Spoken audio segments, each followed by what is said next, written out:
Welcome વિદ્યાર્થી મિત્રો, centre of mass for JEE નીટના સેશન 6માં આજે આપણે conceptual numericals based on motion of COM centre of માસના એની ગતિને લગતા કેટલાક બેઝિક પણ અસરકારક પ્રોબ્લેમ્સ ગણીશું. અક્ષર વાંચવા લાયક છે જ, પણ તેમ છતાં હું વાંચું છું. એક પદાર્થ કેપિટલ A ને 30 મીટર ઊંચાઈના મકાન પરથી મુક્ત પતન કરવા દેવામાં આવે છે. મુક્ત પતન આ હાઇબ્રિડ દાખલાઓ છે, ધ્યાન આપજો. બરાબર તે જ ક્ષણે બીજા પદાર્થ B ને જમીન પરથી ઉર્ધ્વ દિશામાં 15 મીટર પ્રતિ સેકન્ડની ઝડપથી ફેંકવામાં આવે છે.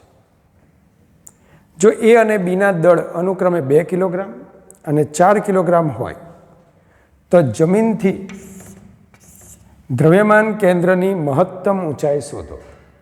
જમીનથી દ્રવ્યમાન કેન્દ્રની મહત્તમ ઊંચાઈ શોધો. તો વિદ્યાર્થી મિત્રો, થોડો દાખલાને સમજીએ. સૌથી પહેલાં આપણી જમીન, શિરોલંબ દિશાને y અક્ષ તરીકે લઈ લઉં છું. પદાર્થ A કે જે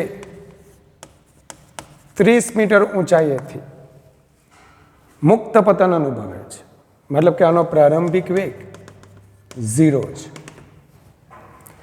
બરાબર એ જ ક્ષણે બીજા પદાર્થને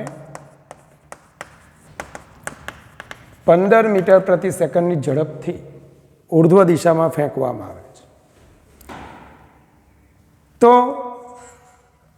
પદાર્થ નીચે આવશે, પદાર્થ બે ઉપર જશે, અને આ બેનું દ્રવ્યમાન કેન્દ્ર, તો એનું દળ તમને 2 કિલોગ્રામ આપ્યું છે. એનું દળ 2 કિલોગ્રામ, બીનું દળ 4 કિલોગ્રામ. તો આ બંનેના તંત્રનું દ્રવ્યમાન કેન્દ્ર એની પણ કંઈક પોઝિશન આમની ગતિ દરમિયાન ચેન્જ થશે. તો એ દ્રવ્યમાન કેન્દ્ર શરૂઆતમાં ધારો કે અહીંયા છે, જેનું દળ વધુ છે તેની નજીક, આ નીચે આવે, આ ઉપર જાય, એ દરમિયાન દ્રવ્યમાન કેન્દ્રનું સ્થાન કંઈક બદલાય છે, કારણ કે આને આપણે અમુક ઝડપથી ફેંક્યો છે. આ સ્થિતિમાં મેક્સિમમ કેટલા અંતરે દ્રવ્યમાન કેન્દ્ર પહોંચશે એ આપણે ગણવાનું છે. તો આપણે આખી ગતિ દ્રવ્યમાન કેન્દ્રના સંદર્ભમાં કરીએ. તો પહેલાં તો t બરાબર 0 સમયે તંત્રના દ્રવ્યમાન કેન્દ્રનું સ્થાન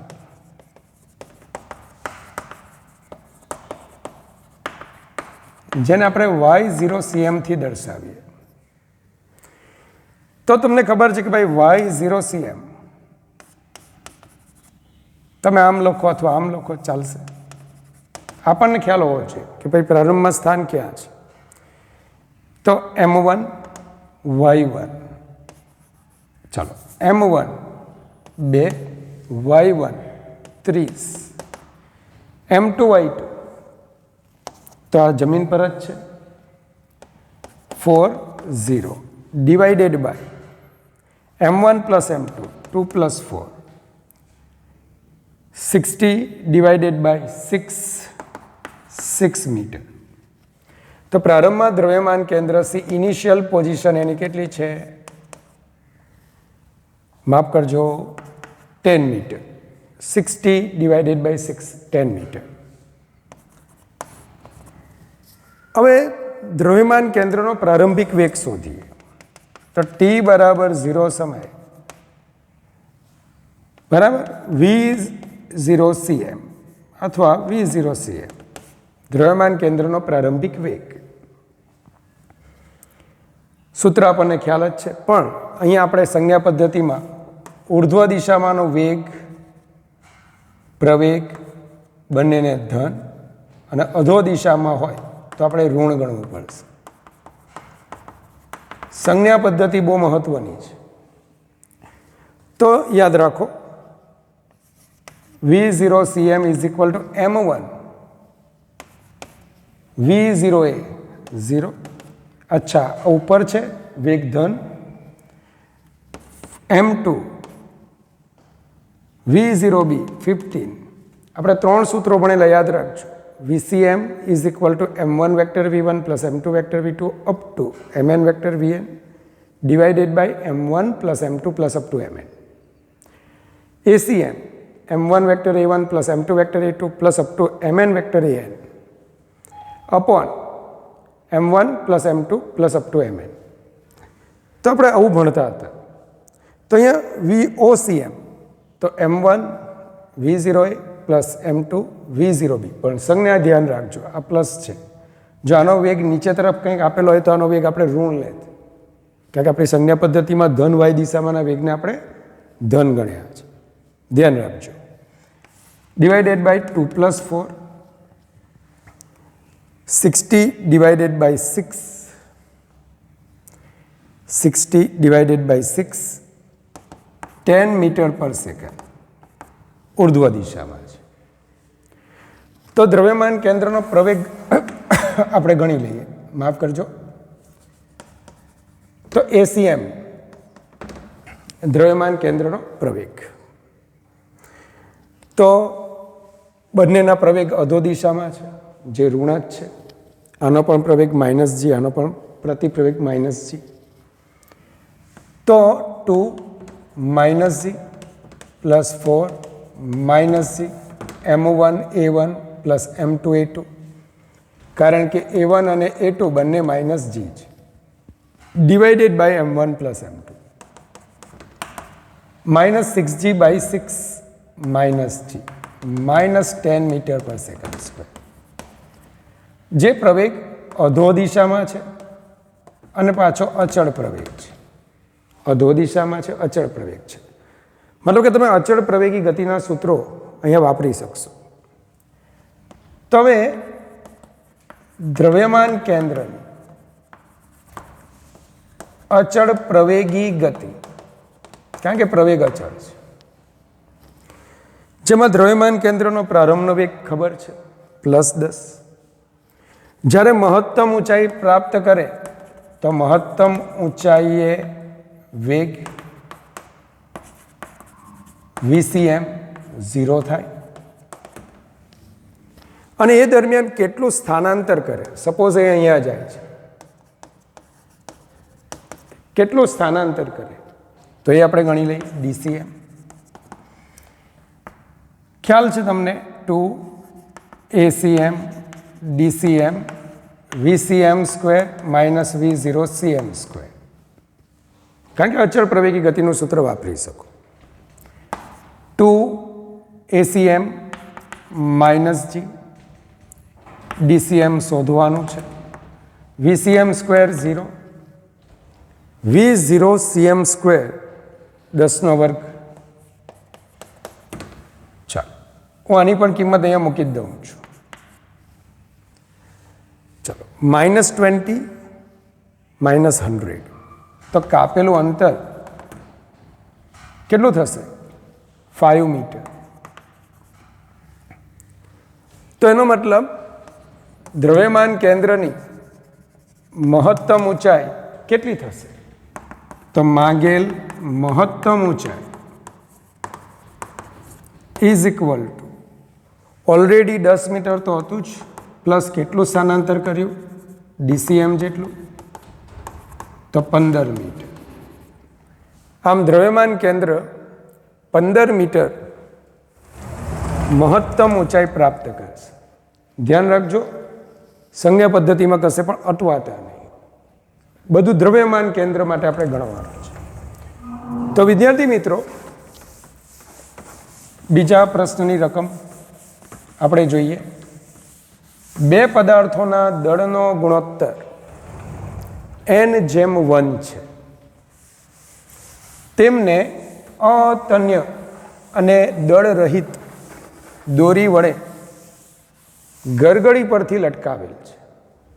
અતન્ય અને દળ રહિત દોરી વડે ગરગડી પરથી લટકાવેલ છે. હવે તેમને મુક્ત કરતા તંત્રના દ્રવ્યમાન કેન્દ્રનો પ્રવેગ શોધો. ચાલો તો ધ્યાન આપો. આ ગરગડી અતન્ય ખેંચી ન શકાય તેવી દોરીના છેડે બે પદાર્થો લટકાવેલા છે જેમના દળનો ગુણોત્તર n/1 છે. મતલબ કે આનું દળ હું m લઉં, m1 = m લઉં તો આનું દળ nm થશે. દ્રવ્યમાન કેન્દ્રનો પ્રવેગ શોધવાનો કીધો છે. તો વિદ્યાર્થી મિત્રો,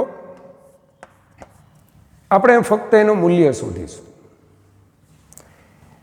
પહેલામાં પહેલું અહીંયા કયું બળ લાગે? m2g. આ તણાવ બળ. તણાવ બળ હંમેશા છેડાથી અંદર તરફ,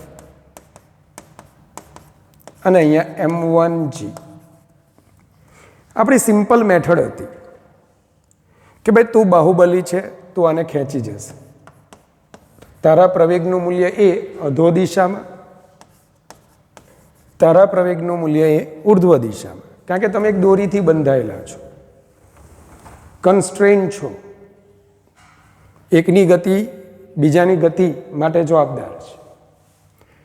આ સ્થિતિમાં તંત્રના પ્રવેગનું મૂલ્ય અર્થાત બંને બ્લોકના પ્રવેગનું મૂલ્ય શું ભણાવેલું યાદ છે તમને? પરિણામી બળ છેદમાં કુલ દળ. તણાવને જોવાના જ નહીં. એક તણાવ કે ભાઈ ચાલો ઉપર જાઓ, બીજું કે નીચે આવો, ઉપર નીચે, ભાઈ છોડો ને માયા. તો આ તણાવ એકબીજાની અસર તો નાબૂદ કરે છે. આંતરિક બળો છે, જોવાના જ નહીં. ગતિ માટે જવાબદાર બાહ્ય બળ કયું? તો કે m2g કહેશે કે ચાલો આમ જઈએ, m1g કહેશે ના આમ જઈએ, આ કહેશે ભાઈ તું માપ મારે, તું નાનો છે, આપણે આમ જઈશું. તો પરિણામી બળ m2g - m1g divided by m1 plus m2. તો m2 - m1g divided by m1 plus m2. એક કામ કરીએ વિદ્યાર્થી મિત્રો, આપણે કિંમત પણ મૂકી જ દઈએ. m2 = nm - m g nm plus m. બધામાંથી m cut. n - 1g upon n plus 1. તો આ થઈ ગયો દ્રવ્યમાન કેન્દ્રનો પ્રવેગ, એનું મૂલ્ય થયું. મેન વાત પર આપણે આવીએ કે હવે માફ કરજો, દ્રવ્યમાન કેન્દ્ર નહીં, તંત્રના પ્રવેગનું મૂલ્ય, બંને બ્લોકના પ્રવેગનું મૂલ્ય. હવે દ્રવ્યમાન કેન્દ્રના પ્રવેગ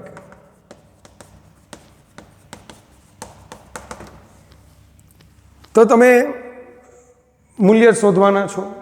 કોઈ પણ દિશાને ધન લઈ શકો, ઉર્ધ્વ દિશાને ધન, અધો દિશાને ઋણ, કારણ કે દ્રવ્યમાન કેન્દ્ર બરાબર સદિશો સાથે સંકળાયેલું છે. તો તે વખતે તમારે આ બંને પ્રવેગો, એક ઉર્ધ્વ દિશામાં છે, બીજો અધો દિશામાં છે, તો કોઈ એક દિશાને તમારે ધન ગણવી પડે. ચાલો કોને ધન ગણો?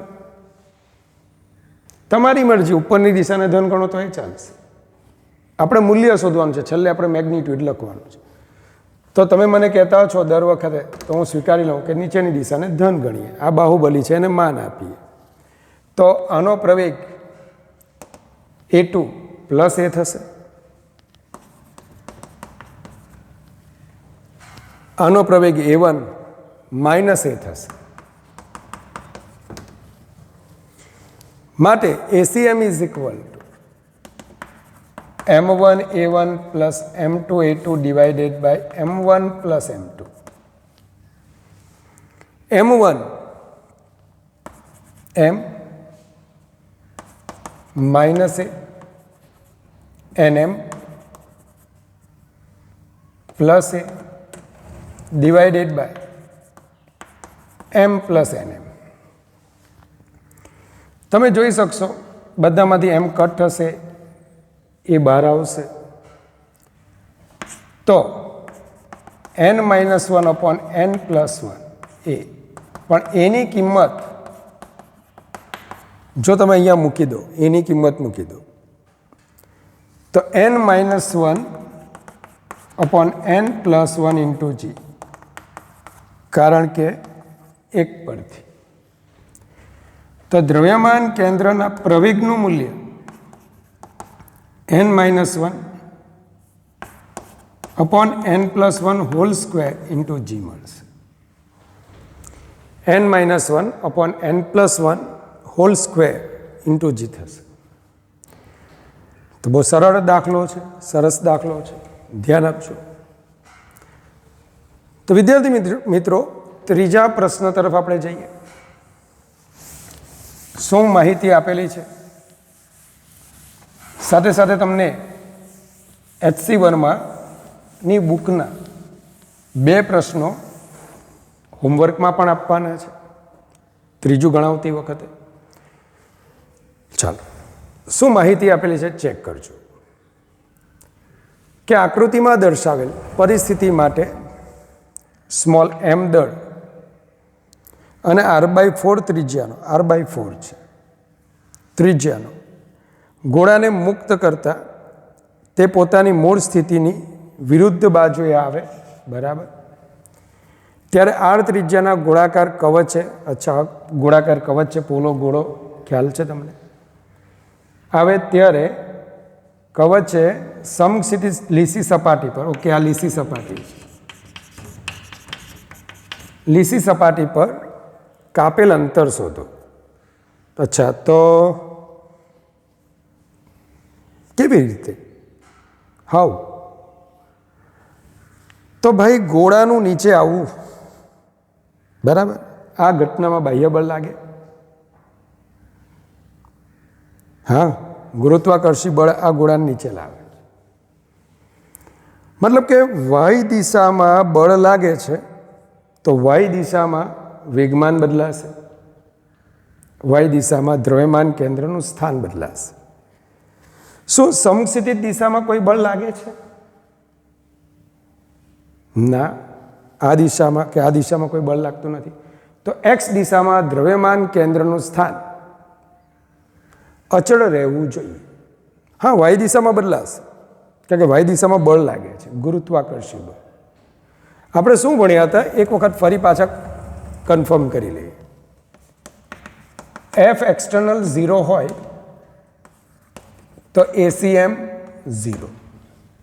ઘણી વખત શું હોય કે બળ તેના 3 ઘટકોનું બનેલું છે. હું એમ કહું કે F external is not equal to 0, પરંતુ Fx 0 છે, Fy is not equal to 0 છે. બાહ્ય બળનો x ઘટક 0 છે, બાહ્ય બળનો y ઘટક 0 નથી. તો હું એમ કહીશ ACM x 0 but ACM y is not 0. મતલબ દ્રવ્યમાન કેન્દ્રનો x ઘટક, પ્રવેગનો x ઘટક 0 હશે તો x દિશામાં દ્રવ્યમાન કેન્દ્ર પોતાની સ્થિતિ જાળવી રાખશે. હા, y દિશામાં દ્રવ્યમાન કેન્દ્રનું સ્થાન બદલાશે. દ્રવ્યમાન કેન્દ્રનું સ્થાન 100% બદલાય, પણ પર્ટિક્યુલરલી વાત કરું તો એનું x દિશામાંનું સ્થાન કેવું છે? બદલાવાનું નથી. y દિશામાંનું સ્થાન 100% બદલાશે. y દિશામાં બળ લાગે છે, બાહ્ય બળ, ગુરુત્વાકર્ષી બળ. તો મેઇનલી મારે શોધવાનું શું છે? તો મારે શોધવાનું છે આ ગોળાનું સમક્ષિતિજ સપાટી પરનું સ્થાનાંતર. અચ્છા, મારે ખાલી x દિશામાંનું જ ગોળાકાર કવચનું સ્થાનાંતર શોધવાનું છે. તો પછી ચર્ચા હું y દિશામાંની શા માટે કરું? y દિશામાં જે બળ લાગવું હોય તો લાગે, x દિશામાં કોઈ બળ લાગતું નથી. તો મારું પર્ટિક્યુલરલી ધ્યાન ફક્ત અને ફક્ત દ્રવ્યમાન કેન્દ્રના x સ્થાનો પર રહેશે. તો એક સારી આકૃતિ અહીંયા બનાવું છું, મોટી આકૃતિ બનાવું છું અને હું આકૃતિમાં જ સમજાવું છું. ચાલો, તો ધ્યાન આપજો. આ આપણી સમક્ષિતિજ સપાટી, બરાબર. જોજો, અને આપણે x દિશા લઈ લઈએ. ચાલો, છેલ્લું સેશન, છેલ્લો દાખલો તમે જોયો હશે.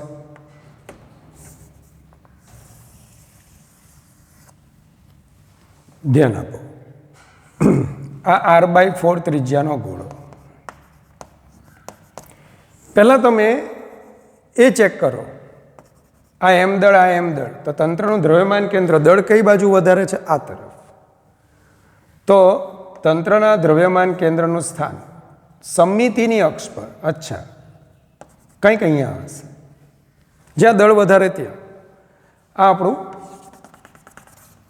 ગોળાનું કેન્દ્ર છે. આપણે એક કામ કરીએ, ચાલે કે નહીં? આપણે એક કામ કરીએ, આને જ સંદર્ભ બિંદુ લઈ લઈએ અને પોઝિશન ફિક્સ કરી નાખીએ કે ભાઈ આ હટવાનું નથી. આપણો અવલોકનકાર તો આ ગમે ત્યાં જાય, આપણો અવલોકનકાર ઓ પર છે. એ શું જુએ છે કે ગોળો અહીંથી જ્યારે અહીંયા પહોંચે છે ત્યારે દ્રવ્યમાન કેન્દ્ર, પહેલાં દળ વિતરણ આ બાજુ વધારે હતું તો C1 થી C2 પર જાય છે. દ્રવ્યમાન કેન્દ્રના ભૌમિતિક સ્થાનમાં ફેરફાર થયો, ભૌમિતિક સ્થાનમાં ફેરફાર થયો, પણ નિયમ શું કહે? એનું અવકાશમાંનું સ્થાન તો એનું એ જ રહેવું જોઈએ. મતલબ કે જ્યાં C1 હતું ને, C2 એ પણ ત્યાં જ રહેવું પડે. આ C2 પણ ખસીને અહીંયા જ આવી જવું પડે. જ્યાં અવકાશમાંનું સ્થાન છે C2 પણ અહીંયા આવી જવું પડે. મતલબ કે C2 ખસીને C1 પર અને આખી રચના તરફ, આ આખી રચના તરફ C2 જ્યાં C1 રચાયું હતું ત્યાં જ મળવું જોઈએ. બાહ્ય બળની ગેરહાજરીમાં તંત્રના દ્રવ્યમાન કેન્દ્રના ભૌમિતિક સ્થાનોમાં ફરક પડી શકે છે, પણ એનું અવકાશમાંનું સ્થાન, મતલબ કે આંખ બંધ કરી દો, એક હાથને C1 પાસે રાખો, તો C2 પણ તમને અહીંયા જ દેખાવું જોઈએ. મતલબ કે આખો ગોળો શિફ્ટ થઈને અહીંયા આવી જવો જોઈએ. અવકાશમાંનું સ્થાન એનું બદલાવવું જોઈએ નહીં. તો આપણે કેવી રીતે ભણીએ છીએ? તો આપણે બસ આ બે સ્થાનો વચ્ચેનું અંતર માપી લઈએ. આ જેટલું અંતર હશે, જેટલું શિફ્ટ દ્રવ્યમાન કેન્દ્ર થાય, ગોળો એટલો જ એનાથી વિરુદ્ધ દિશામાં શિફ્ટ થશે. કોઈ લાંબી રીત નથી કરવી. શા માટે કરીએ? તો બસ આ C1 કેટલું અંતર છે જોઈ લઈએ. કારણ કે જેવું આ અંતર જે મળશે એટલું જ અંતર આ તરફ પણ મળવાનું, સિમેટ્રી છે. તો આને આપણે ઉગમ બિંદુ લઈ લઈએ. બે તંત્ર છે, એક મોટો ગોળો, ધારો કે એનું દળ M2 લઈએ, M2 બરાબર M. નાનો ગોળો M1 બરાબર M. મોટા ગોળાનું દ્રવ્યમાન કેન્દ્ર O પાસે છે, x2 બરાબર 0, અને નાના ગોળાનું દ્રવ્યમાન કેન્દ્ર અહીંયા છે, મતલબ આ અંતર r/4, r/4 plus r/4, r/2. આખા ગોળાની ત્રિજ્યા કેટલી હતી? આ તો આટલું અંતર r/2, તો આ પણ અંતર કેટલું થશે? r/2. જોતા રહેજો. તો દ્રવ્યમાન કેન્દ્રનું પ્રારંભિક સ્થાન શું હતું? દ્રવ્યમાન કેન્દ્રના પ્રારંભિક સ્થાનનો એક્સિયમ શું હતો? તો Axiom I is equal two m1x1, m1x1. ચલો કેટલો છે? r/2 plus r/4, r/2 plus r/4, 3r/4. ડાબી તરફ છે, ઓકે, વાંધો નહીં, -3r/4. આ આપણો એક્સ અક્ષ છે. આનો એક્સિયમ શું થશે? -3r/4. m x2 0 છે, m plus m 2m, m cut થઈ જશે, -3r/8. આ દ્રવ્યમાન કેન્દ્ર C1 ક્યાં આવ્યું? 3r/8 અંતર. તો જમણી બાજુ જ્યારે અહીંયા જાય ને ભાઈઓ બહેનો, તો એ પણ આટલું અંતર 3r/8 જ થશે. શું થશે? m into plus 3r/4. જ્યારે તમે એક્સિયમ ફાઇનલ ગણશો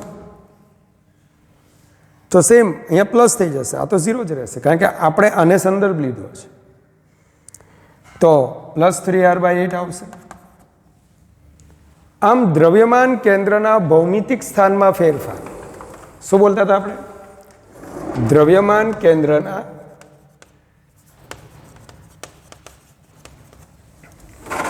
ભૌમિતિક સ્થાનમાં ફેરફાર.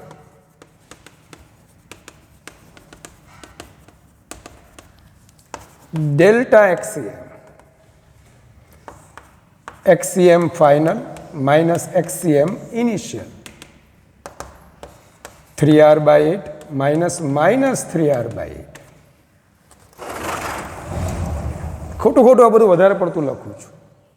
ડાયરેક્ટ તમારે લખવાનું હોય 3r/4. અચ્છા, દ્રવ્યમાન કેન્દ્ર ધન x દિશામાં ખસે છે. પછી આપણે શું વાક્ય લખતા હતા? પરંતુ દ્રવ્યમાન કેન્દ્રનું અવકાશમાંનું સ્થાન બદલાતું ન હોવાથી જે ભૌમિતિક દ્રવ્યમાન કેન્દ્ર C1 હતું ત્યાં જ C2 એ આવવું પડે. મતલબ કે ગોળાએ આખું ખસવું પડે હોવાથી ગોળાકાર કવચનું સ્થાનાંતર, ગોળાકાર કવચનું સ્થાનાંતર કેટલું? તો 3r/8 પ્લસ 3r/8 મતલબ કે 3r/4. કઈ દિશામાં? ઋણ x દિશામાં. જેટલું થોડું સારું લખું માઇનસ ડેલ્ટા એક્સી માઇનસ 3r/4 મતલબ કે ઋણ x દિશા. માટે ગોળાએ કાપેલ અંતર 3r/4 થાય. ગોળો સમશીરી સપાટી પર 3r/4 અંતર કાપશે. તો HCBમાં તમારે concept of physics by HC Verma નામની બુક, તો આજનું હોમવર્કમાં તમારે પેજ નંબર 160, દાખલા નંબર 11, મિસ્ટર વર્મા અને મિસ્ટર માથુર, ક્રમ આમ તેમ થયો હોય તો માફ કરજો, પણ એક દાખલો કરવાનો છે. 12મો દાખલો આ રીતે છે HC વર્મા, કે જેમાં તમને આ રીતે ગાડું આપ્યું છે. આ ગાડામાં વચ્ચે એક ખાંચો છે. થોડી મદદ કરું તમને, એટલે કે તમે ઘરે આરામથી ગણી શકશો. કેપિટલ M દળનું એક ગાડું છે, સમક્ષિતિજ લીસી સપાટી પર રહેલું છે.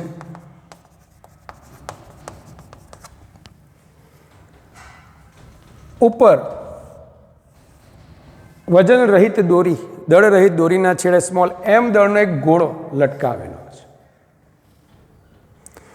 અચાનક દોરી તૂટી જાય છે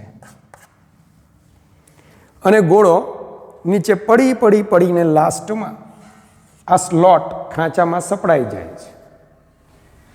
તો આ દરમિયાન ગાળાનું સ્થાનાંતર શોધો. જ્યારે ગોળો અહીંયા આવે ને ત્યારે ગાળાનું સમશીરીજ સપાટી પર સ્થાનાંતર શોધો. સ્લોટથી દોરીનું અંતર કેપિટલ L છે. ક્લિયર? કેવી રીતના કરશો?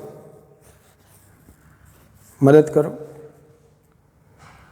કારણ કે 12મો હું કરાવું છું, 13મો વાંદરાવાળો દાખલો તમારે જાતે કરવાનો છે. તો 11 અને 13, 12મો હું કરાવી દઉં. ચાલો, શું કરશો? શું વિચારશો? અચ્છા, વાય દિશામાં બળ લાગે છે, પણ વાય દિશાનું કશું પૂછ્યું જ નથી. એવું પૂછ્યું કે ગાડો કેટલું કૂદશે, ગાડો કેટલું જમીન પર બળ લગાડશે, એવું કંઈ પૂછ્યું ના. હા, ગાડો કેટલું સમશીરીજ દિશામાં અંતર કાપશે. તો એક કામ કરીએ, એક્સ દિશામાં તો કોઈ બળો લાગતા નથી, તો એક્સ દિશામાં તંત્રના દ્રવ્યમાન કેન્દ્રનું સ્થાન અવકાશમાં અગાઉ જ્યાં હતું અંતમાં પણ ત્યાં જ રહેવું જોઈએ. એટલે કે આપણે એક કામ કરીએ, સ્લોટને જ આપણે આ વાય અક્ષ લઈ લઈએ, આ એક્સ અક્ષ લઈ લઈએ. સ્લોટને આપણે ઉગમ બિંદુ તરીકે લઈએ. તો ઉગમ બિંદુ તરીકે જ્યારે સ્લોટને લઈએ તો ગાળાના દ્રવ્યમાન કેન્દ્રનો એક્સિયા એ તો 0 જ છે. અને અંતમાં પણ ગાળા આપણો અવલોકનકાર અહીંયા છે. ગાળું ગમે ત્યાં જાય, અવલોકનકાર તો અહીંયા જ રહેવાનો ને, તેમ જ લાગવાનો. અચ્છા, હું ત્યાં જ છું. તો આ અવલોકનકારની સાપેક્ષે ગાળાનો દ્રવ્યમાન કેન્દ્રનો એક્સિયમ અચળ રહે છે. પણ હા, ગોળો અહીંયાથી આમ આવી જાય છે, તો ગોળાના દ્રવ્યમાન કેન્દ્રનો એક્સિયમ બદલાય છે. તો ડેલ્ટા એક્સિયમ સીધે સીધું મારી જેમ લખો, ડેલ્ટા એક્સિયમ ફક્ત ગોળા માટે જ આવશે, સ્મોલ એમ. ડેલ્ટા x1 આને આપણે m1 નામ આપીએ. ડેલ્ટા x2 તો 0 જ છે, કારણ કે ગાળાના દ્રવ્યમાન કેન્દ્રનો એક્સિયમ પ્રારંભમાં જ્યાં છે ત્યાં જ રહેશે. Divided by m plus capital M. ચલો ડેલ્ટા x1, તો પ્રારંભમાં x1 is equal two -L હતું અને અંતમાં x1 ડેશ બરાબર 0 થાય, કારણ કે સ્લોટમાં આવી ગયો, ઉગમ બિંદુ પર આવી ગયો. તો m1 x1 dash minus x1 m plus m minus ml sorry plus ml m plus m, જે દર્શાવે છે કે તંત્રનું દ્રવ્યમાન કેન્દ્ર ધનેક્ષ દિશામાં શિફ્ટ થાય છે. તંત્રના દ્રવ્યમાન કેન્દ્રનો એક્સિયમ ધનેક્ષ દિશામાં ખસે છે, જે ખસવો ન જોઈએ. હા, આ એનું ભૌમિતિક સ્થાનનો ફેરફાર છે. તો અવકાશમાંનું સ્થાન, દ્રવ્યમાન કેન્દ્રના એક્સિયમનું સ્થાન જે રેખા પાસે હતું, ધારો કે અહીંયા હતું, તો અંતમાં પણ દ્રવ્યમાન કેન્દ્રનો એક્સિયમ આ જ રેખા પર રહેવો છે. તો આ માટે ગાળાએ અંતમાં દ્રવ્યમાન કેન્દ્રનો એક્સિયમ અહીંયા આવી ગયો, કારણ કે ગોળો સ્લોટમાં, ગાળાનો દ્રવ્યમાન કેન્દ્રનો એક્સિયમ 0, તો અંતમાં દ્રવ્યમાન કેન્દ્રનો એક્સિયમ આપણી આ રેખા પર આવ્યો. તો હકીકતમાં આ રેખા એ અહીંયા આવી જવી જોઈએ, મતલબ કે ગાળાએ આમ ખસવું જોઈએ. મતલબ કે ગાળાનું સ્થાનાંતર minus delta Axiom minus ml m plus small m, જે દર્શાવે છે કઈ દિશામાં? ઋણ x દિશામાં.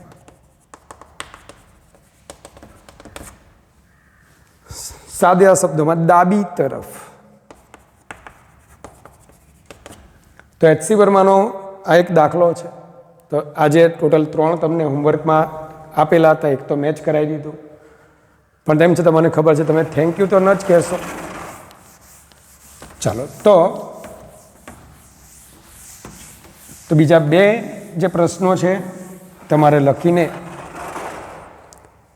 બરાબર મોકલવાના રહેશે હોમવર્કમાં. ચાલો આગળ વધીએ. અને જો થોડો ખ્યાલ આવી ગયો હોય તો મેં સીધો 11મો દાખલો લીધો છે, એનો મતલબ કે 1 થી 10 દાખલા એ સહેલા છે, તો તમે એને ટ્રાય કરી શકશો. બાયોલોજીવાળા શરૂઆતના જે પ્રશ્નો છે એ તમારે એચસી વર્માના આપણે કરાવીએ છીએ, આપણે બધા જ કરાવીએ છીએ, પણ આ બધા પ્રશ્નોને પણ તમારે ધ્યાનપૂર્વક જોવા. તો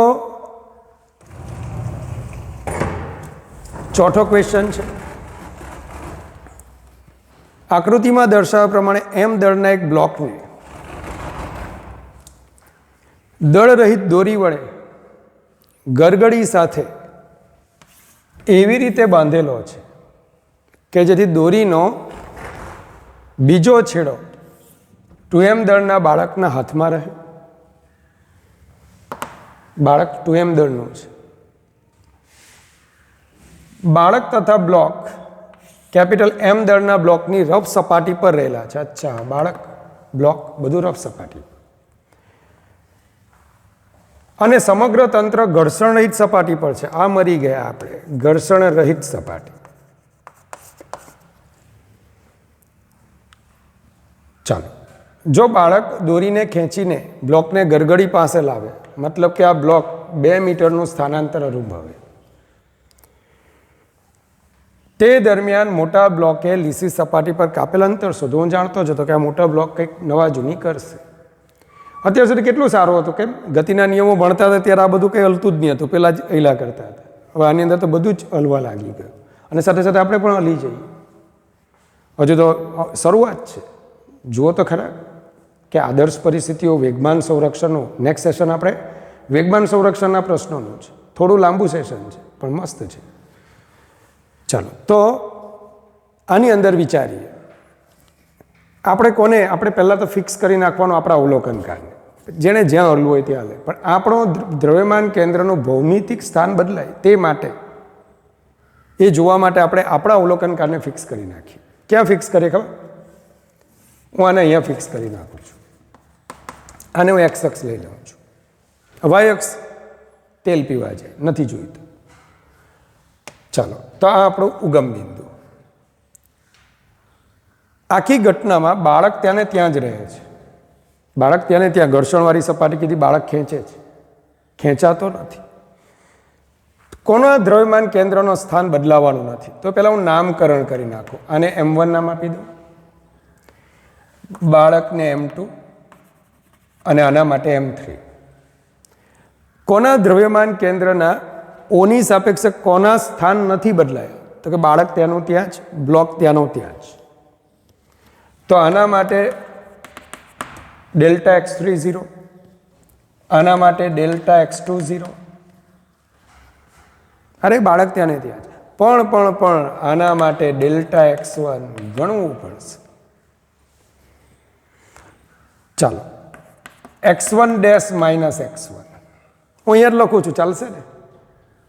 આવી રીતના જ કરવાનું હોય જે ડબલ યુનિટમાં. કંઈ પ્રોપર સુવાચ્ય સુલેખન નથી કરવાનું. ત્યાં જ સમજાઈ જવું જોઈએ કે શું સમજાવવા માગે છે. અચ્છા ભાઈ તારો અંતમાં સ્થાન અહીંયા છે એટલે x1 ડેશ તું તો 0 થઈ ગયો. ઉગમ બિંદુને ભેટી પડ્યો હતું, ઉગમ બિંદુ પાસે ચોંટી ગયો હતું. અને x1 અચ્છા 2 મીટર છે. તો ડેલ્ટા x1 બરાબર -2 મીટર. સરસ લખીશું. તંત્રના દ્રવ્યમાન કેન્દ્રના ભૌમિતિક સ્થાનમાં ફેરફાર delta XCM M1 delta x1 plus M2 delta x2 plus M3 delta x3 divided by M1 plus M2 plus M3. ચાલો M1 કેપિટલ M છે. ડેલ્ટા x1 મેં ગણીને બતાવ્યું -2 છે, -2 છે. ડેલ્ટા x2 0, ડેલ્ટા x3 0 બદલાતા નથી. M1 plus M2 plus M3 અચ્છા તો M plus 2M plus M -2M divided by 4M -0.5 metre.